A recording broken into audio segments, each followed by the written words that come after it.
প্ৰথম দিন গৰু বিহু আজি আৰম্ভ হৈছে। সুন্দৰ দিন বহাগ বিহু মানে বহাগ বিহুত আজি সাংস্কৃতিক নতুনত্ব হয়। বহাগ বিহুত মানুহৰ মন উৎফুল্লিত হয়। গছে নতুন পাত যেনেকৈ মেলে ঠিক তেনেকৈ আমাৰ মনৰ কথাবিলাকো নতুন নতুন ভাৱৰ সৃষ্টি হয়। নতুন নতুন কথাবিলাক আহি আমি সমাজৰ মাজত কেনেকৈ আগুৱাই যাব লাগে এই কথাবিলাক চিন্তা হয়। গতিকে মই সকলোকে মোৰ এই গৰু বিহুৰ দিনা সকলোলৈকে মোৰ আন্তৰিক শুভেচ্ছা জনাইছোঁ, ওলগ যাচিছোঁ। আজি ভৱানীপুৰ ৰঙালী বিহুৰ এই অনুষ্ঠানলৈ আহি নিজকে ধন্য মানিছোঁ। আশা কৰিছোঁ যে বহাগ বিহুত সুখয় আপত্তিবিলাক নাইকিয়া হওক, শান্তিৰ বাতাবৰণ সৃষ্টি হওক।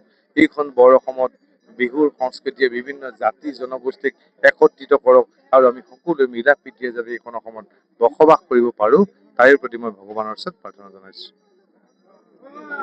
আমাৰ ভৱানীপুৰবাসী ৰাইজ লগতে আদৰণি সমিতিৰ সকলো বিষয়ববীয়াক বা সদস্যকে আমি আন্তৰিক ধন্যবাদ জ্ঞাপন কৰিছোঁ। তেখেতলোকে অশেষ কষ্ট কৰি অশেষ ব্যস্ততাৰ মাজতো নিজৰ কাম ধাম এৰিও এই বহাগী আদৰণি অনুষ্ঠানটি সাফল্যমণ্ডিত কৰাত তেওঁলোকে সহায় সহযোগিতা কৰাৰ বাবে মই তেওঁলোকৰ ওচৰত সদায় কৃতজ্ঞ হৈ থাকিম আৰু আশা ৰাখিছোঁ আগলৈও এনেধৰণে আমি সমন্বয়ৰ এক বাৰ্তা বজাই ৰাখি আমাৰ এই অঞ্চলটিক আমাৰ সোণাৰীত এটা সুনাম কঢ়িয়াই এক আদৰ্শ দেখুৱাই যাব পাৰোঁ। তাৰ বাবে মই সকলোলৈ মোৰ ফালৰ পৰা এক আশা থাকিল।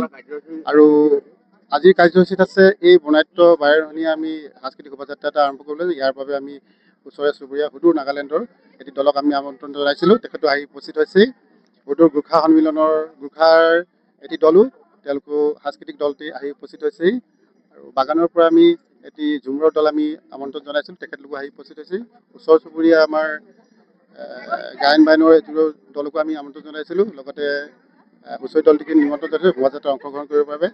আৰু মই আশা ৰাখিছোঁ সকলোৱে এনেধৰণে আমাক ভৱিষ্যতলৈ সহযোগিতা কৰাই আমাৰ এনে অনুষ্ঠানটি সফল কৰি আগুৱাই দিয়ে। ৰাতিৰ কাৰ্যসূচীত আমাৰ আছে আমাৰ স্থানীয় মহিলাসকলৰ দ্বাৰা এটি সমবেত সংগীত আৰু জুবিন গাৰ্গৰ স্মৰণতে তেখেত সদায় আমাৰ অন্তৰত থাকিবই। গতিকে তেখেতৰ স্মৃতিৰ বাবে আমি এটি সমবেত সংগীত আমাৰ স্থানীয় মহিলাসকলৰ দ্বাৰা পৰিৱেশন কৰিব।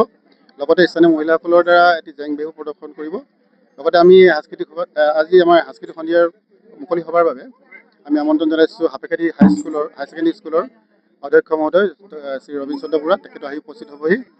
আৰু এই সাংস্কৃতিক সন্ধিয়াত আমাৰ মুখ্য আকৰ্ষণ জনপ্ৰিয় কণ্ঠশিল্পী বুবু ডেগৰাক আমি আমন্ত্ৰণ জনাইছোঁ। তেখেত 10টা বজাৰ পৰা তেখেতৰ গীত পৰিৱেশন কৰিব।